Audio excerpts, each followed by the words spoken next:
back to Australia, to the house. Yeah. And Charlotte, first time, eh? Yep, pleasure. So I've got to ask you, what's it like to be an Ash? Oh, it's amazing. It's Yeah? been brilliant. It's been a year and a half now. Yeah. Then I got to like travel around for the first time, get out of London, travel around Europe, come here to Australia. It's beautiful.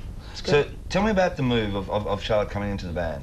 Well, it's kind of, we felt, after about 5 years of being a free piece, we felt a bit sort of restricted and felt we could be doing so much more if we had 2 guitars. And so I just moved to London, and I just happened to move in with a friend of Charlotte's and got to meet Charlotte. She'd be sort of hanging around the house, and we, you know, we'd been talking about getting a new guitarist, and the only thing was she was in this other band, Night Nurse, so I had to ask her to be a trader, you know. Yeah, so I stabbed them in the back and joined Ash. Sound a bit like calling him out. Having a big day here. With the former band, were you writing songs then? Yeah, it was kind of writing, co-writing stuff, yeah. So, coming into the band, I mean, I listened to the album, obviously, and then yesterday, watching the band, I mean, it really does make a wonderful difference for Ash, I think, you know? Yeah.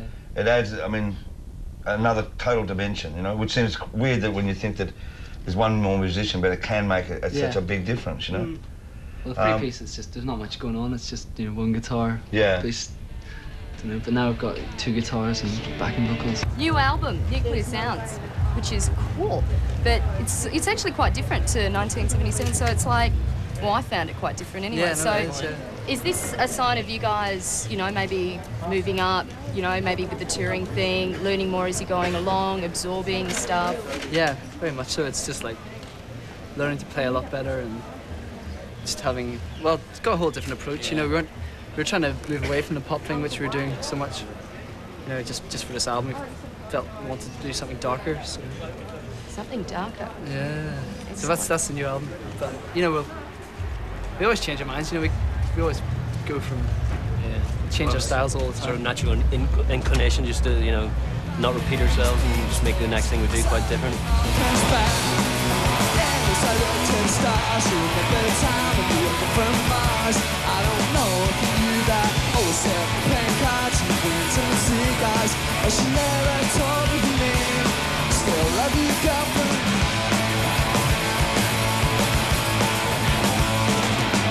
How long are you here for? You're here till the end of the Big Day Out tour? Yeah. Oh yeah. We're doing the whole thing. So what's one thing that you haven't done that you really want to? Got a suntan. You do? You want to get a bit of a tan? Yeah, I'm trying. Yeah. But still, everyone just come up to me going, "Oh man, you better make sure you got some sunblock on." Oh really? Yeah. Oh, so I don't know. Quite Irish, guys. No, I think, well, actually, because I happen to know a couple of Irish people, and one thing about Irish skin that I have noticed is, as you know, as fair as it may look, it actually tans quite quickly. Yeah. It's not a burnie. You're a bit of a tanner. Yeah. Well, last time we tried, which was probably about 8 years ago. Excellent. That's the way to go. Marilyn, I got a secret actually. Marilyn Manson's got a suntan. But he has to hide it underneath. He puts all his makeup on to cover it. No, we didn't look. I saw him before. There was no suntan there, my friend. Oh no, it was makeup. So how the hell would I know? Have you seen him without his makeup on? No, I haven't actually. I saw a photo of it the other day. It was pretty scary. Basically, thank you so much for talking to us. Was there? Yeah. Have a great rest of the tour, because I know you will. Yeah. And is there any parting words you would like to say to your fellow Ash fans? Nice tits.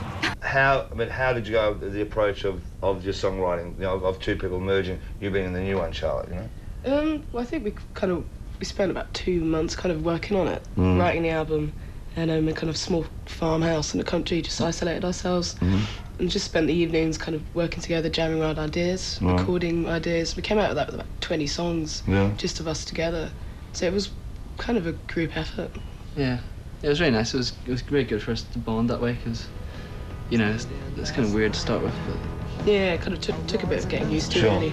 Okay, so just tell us about this single, Wild Surf. This one knocks me out, right? Yeah, right. So, I mean, how it came about, the song, the idea? It started off in a real bizarre way. I was sort of trying to write a kind of Roy Orbison kind of pop song, because I was listening to quite a bit of it at the time. And we used to call it 50s song just because we didn't have a title. Right. And it sort of ended up sounding like the Beach Boys played by Nirvana. Yeah. Yeah.